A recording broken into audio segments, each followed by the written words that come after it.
Sa tuloy-tuloy na pagpapatupad ng kampanya kontra iligal na droga, matagumpay na nasabat ng mga otoridad ang tinatayang 2.7 milyong pisong halaga ng hinihilalang shabu, kasamang ilang armas sa isinagawang bypass operation sa Gabatuan, Iloilo.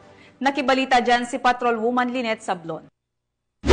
Sa patuloy na kampanya ng Police Regional Office 6 sa ilalim ng direktiba ni Police Brigadier General Josefino Diligan, Acting Director ng PRO6, laban sa iligal na droga, 4 na hinihinalang tulak ng droga, kabilang ang isang menor de edad ang naaresto sa isang matagumpay na bypass operation sa Barangay Hanipaan, Ulo, Cabatuan, Iloilo. Nito lamang 11 ng Hulyo, taong kasalukuyan. Umabot sa higit kumulang 400 gramo ng hinihinalang shabu na may tinatayang halaga na 2,720,000 pesos ang nasabat mula sa mga suspect. Kinilala ang mga suspect na si alias Vince, 44 na taong gulang, taga-barangay Damoong, Haniway, Iloilo, na itinuturing na high-value individual, si alias Kaloy, 32 anyos, taga-barangay Hanipaan, Cabatuan, Iloilo. Isa ring high-value individual, si alias Joyce, 20 anyos, taga-barangay Kadagmayan Sur, Santa Barbara, Iloilo, nakabilang sa street-level individuals at isang menor de edad. Kasama sa mga nakapiskang ebidensya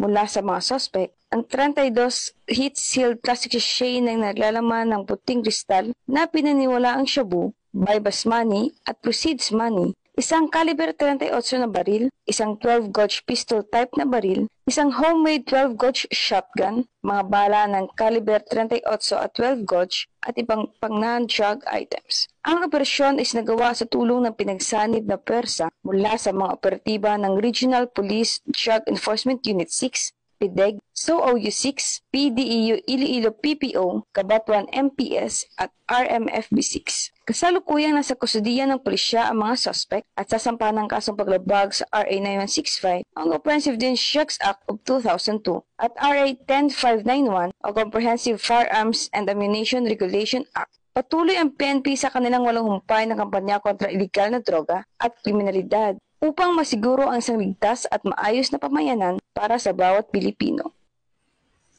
Mula rito sa Western Visayas, ako ang PNN Correspondent, Patrolwoman Lynette Sablon, alagad ng batas sa kataguyod ng Balitang Pulis.